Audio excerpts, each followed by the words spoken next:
Welcome to this video on the passé composé, which is a tense that is used to talk about things that happened in the past.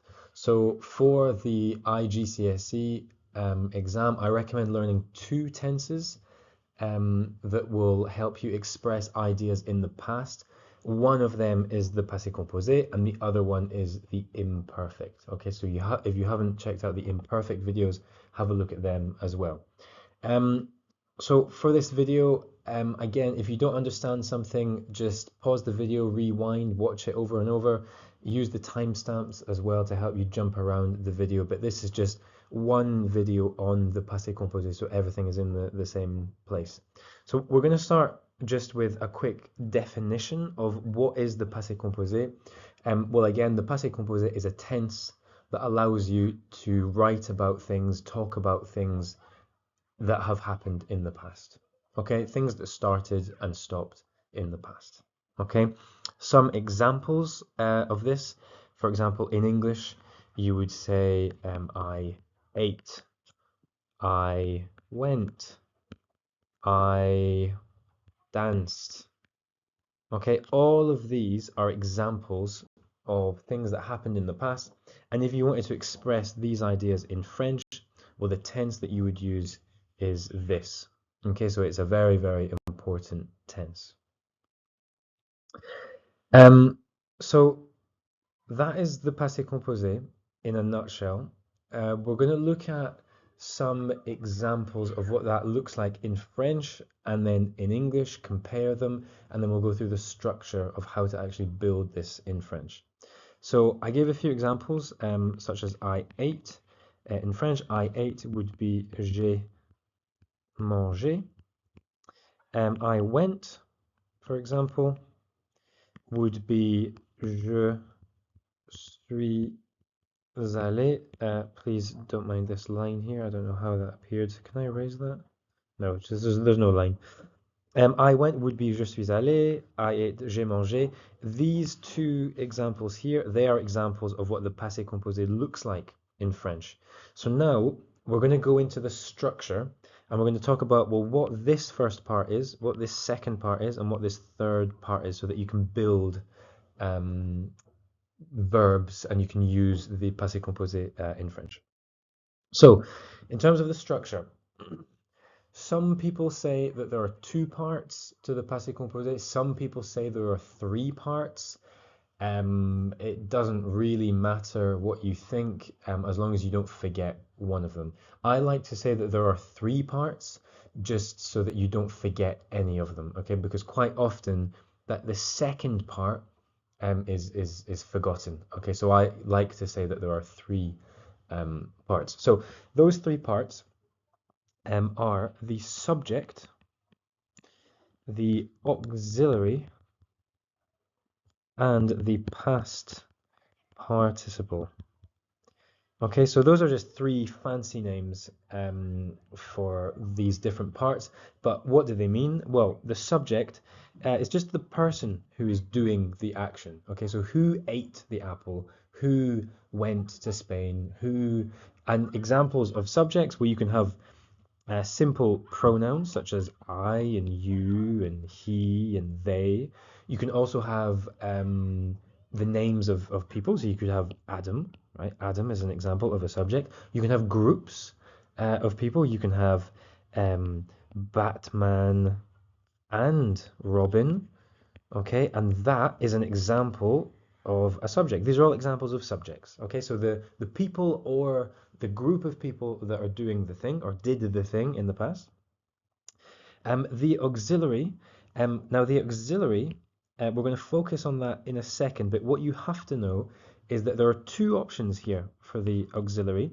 Now the subject, there are obviously way more than two options, right? Because you can choose, anyone can do anything, right? I, you, he, Adam, Batman, Spider-Man, whatever. But the auxiliary, there are only two options, okay? So the two options are être and avoir. So these are two French verbs. Être in English is the verb to be, and avoir in English is the verb to have. Okay, so those are the two options you have for the auxiliary. We're going to go into the auxiliary just in a second to see exactly what I mean, but just for the moment, that is what that is. And the past participle is the form of the verb. So yeah, we're going to go into that in a second. But those three parts. So what you need to remember here is that there are three parts: subject, auxiliary, past participle. Number one, number two, and number three. What does that look like in an example? Well, let's take je suis allé from the previous slide. So I went. Well, have a look. There is our subject. Next to our subject is our auxiliary, and then we have our past participle. So we have one, two, and three. So a good trick here, when you're writing in the past tense and you want to write something in the past, if you cannot count three pieces, one, two, three, something is missing, okay? An error that we get quite a lot is something like je allais. Right, some people say je allais. Now that obviously doesn't work. And why doesn't it work? Well, it's because it's missing this middle bit. You have one piece, two pieces, but there's a third piece that's missing. So that's why I like to say there's one, two, three. Why did I say some people like to say there are two pieces? Well, some people like to include these parts as one, okay, the subject and the auxiliary. Okay, so they would say je suis is actually one chunk and not two separate things. It doesn't really matter, but one, two, three, if you can count them, then you're on the right track. Subject. We've gone into the subject. This is very simple. Again, this is just the person who did the object. Okay, it can be one person, it can be the name of a person, it can be a group of people, it can be something as large as everyone. Right? Everyone is a subject. Who ate the cake? Everyone. Okay, so that's very simple. The subject. Now the auxiliary. Now I just mentioned that there are two different auxiliaries, auxiliary verbs. We have être and we have avoir. Okay? Now, depending on your subject, you're going to choose a different form of être and a different form of avoir. So what you need to do here is you actually need to learn the present tense, not the past tense, the present tense of these two verbs, because that's what is going to be your first and your second part of your three-part ingredients list. So être, let's just write être out in the present tense and see what I mean. So we start with I, so we have je suis, which means I am. You can look this up if you type this online, être conjugation. It will give you this list, but I'll just write it out quickly. Tu es, il, elle, and on. There's an e missing. There we go. Et nous sommes. Vous êtes. And il and elle for they. Sont. Okay? So that, if you have a look at this, you have all your different subjects, right? These are all different subjects. And then you have really what is the pure auxiliary part, which is that. Okay? So already you can see that if you just learn the present tense of the verb être and the verb avoir, you already have not one, but two pieces of your passé composé verbs. All you need now is the past participle to add to that. Okay? So everything in the past will be something like this. Je suis, tu es, il est, nous sommes, and we're just missing the past participle. So that's être. Now we have avoir. So avoir is slightly different. Avoir starts with j'ai. Then we have tu as, il, elle, on a. And again, you can just find this list online if you like. Nous avons, vous avez, and il and elle for they, on. O-N-T, O-N-T. There we go. So that's that.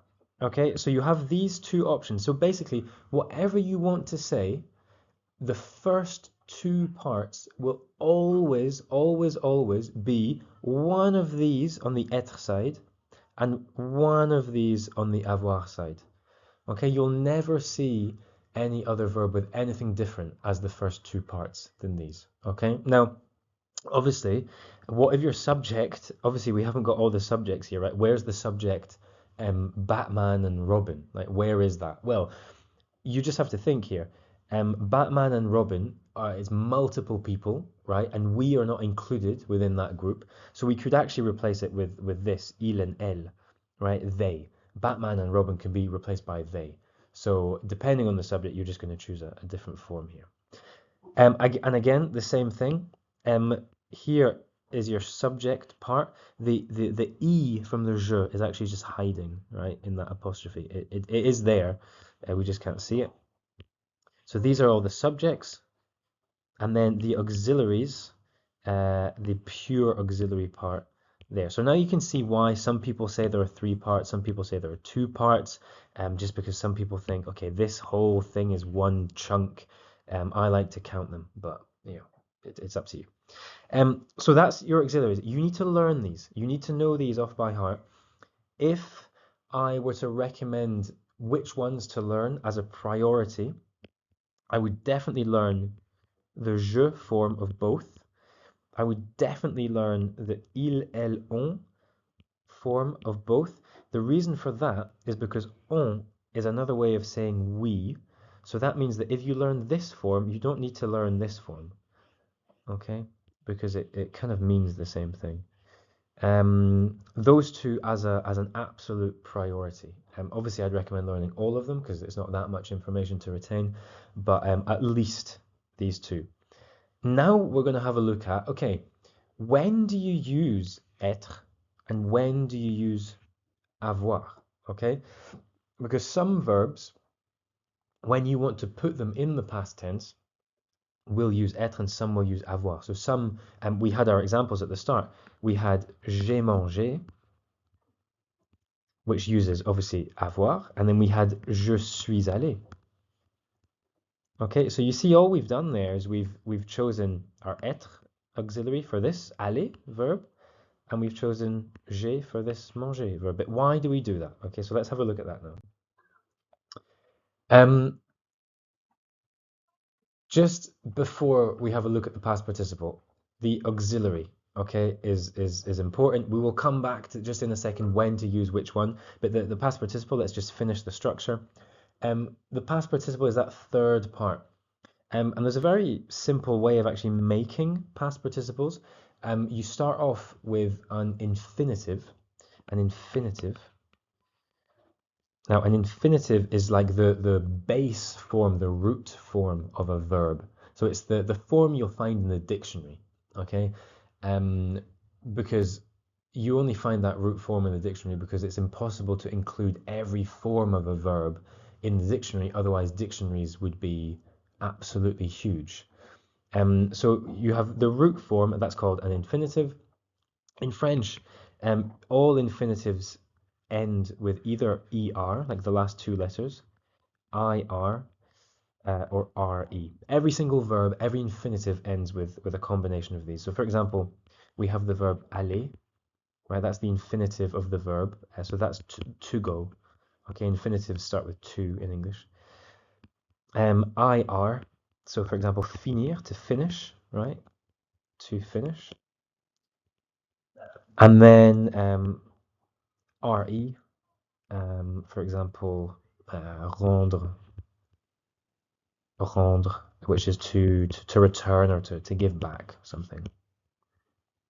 Okay, so those are infinitives. Now, how do you take an infinitive and transform it into a past participle? Because that's what we need, is we need a past participle. We don't need an infinitive. Very simple. Very, very simple. You take the last two letters, depending on what they are, and you replace them with something. It's just like a little formula.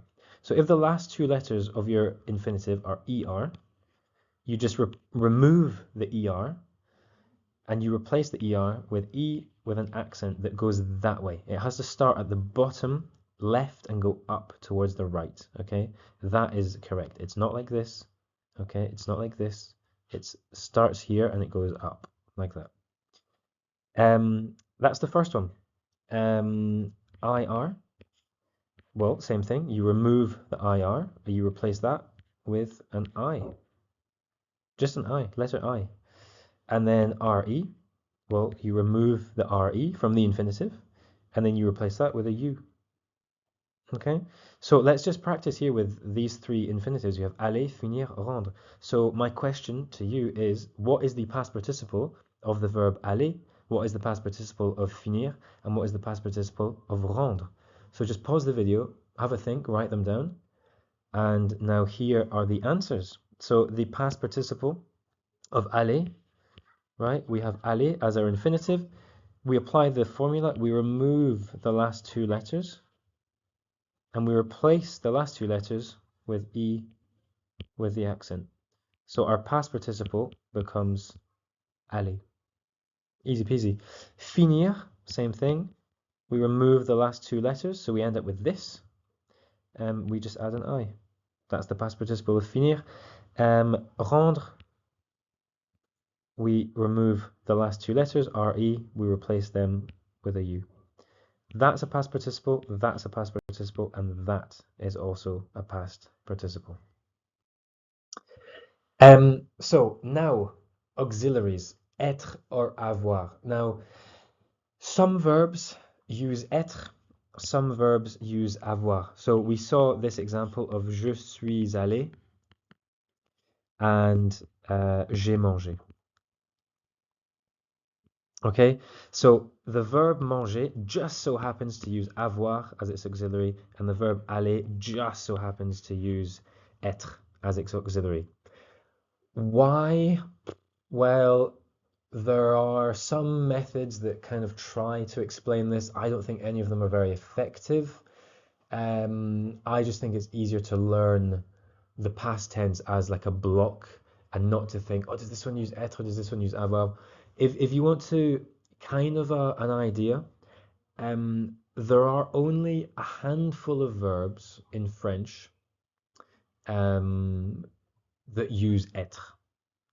Okay, there's only a handful that use être. About 98, something like that, percent. No, it's not exact, obviously, but about 98% use avoir as the auxiliary. So if you're in a position where you have to guess, you have a verb, you've got your past participle, but now you need to add your auxiliary in on your subject. Am I going to choose je suis? Am I going to choose j'ai? If you're not 100% sure, just go for avoir, because you'll probably be right. One of the sort of explanations that exists out there is if the verb has to do with movement or a change of state, then it's être. So for example, aller, I went, there's movement there, and so it's je suis. A change of state, for example, you go from being alive to being dead, so died, there's a change of state, so that would be je suis mort, I died, and we've used être. It kind of works, maybe that'll help some of you, but I would again just recommend learning like this whole thing, right, as a chunk. Je suis allé, just learn that, okay, but know that this is être, but that's it.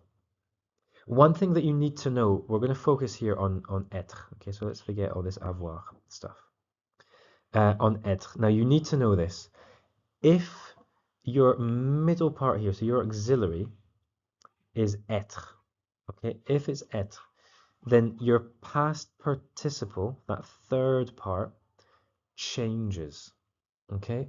What do I mean by changes? Well, I mean that the past participle agrees with the subject. What do I mean agrees with the subject? I agree with you. Agrees is masculine, feminine, so it agrees in terms of gender, and singular, plural, it agrees in terms of, well, singularity and plurality. Okay, so is there one person? Are there multiple people as the subject? And is the subject masculine or is the subject feminine? Okay, so for example, that's why you may have noticed earlier I was writing je suis allé like this, dot e.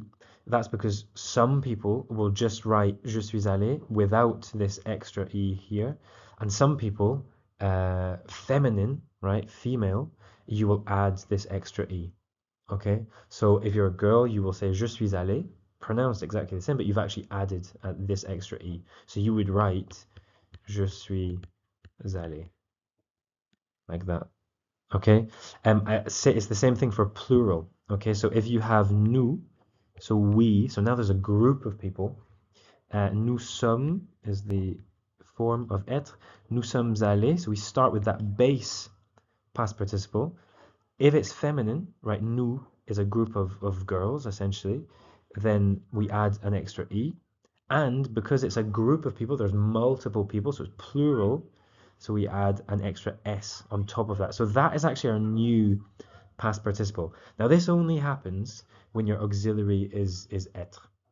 So it doesn't happen all the time because your auxiliary is most of the time it is avoir. Okay. Negation. Now, how do you say I didn't do this? Right? Okay, I didn't do that. I didn't eat this. I didn't die. Okay, something that happened in the past, but it didn't. Right? That kind of is a bit weird to think about. So, I ate. We know that is now j'ai mangé.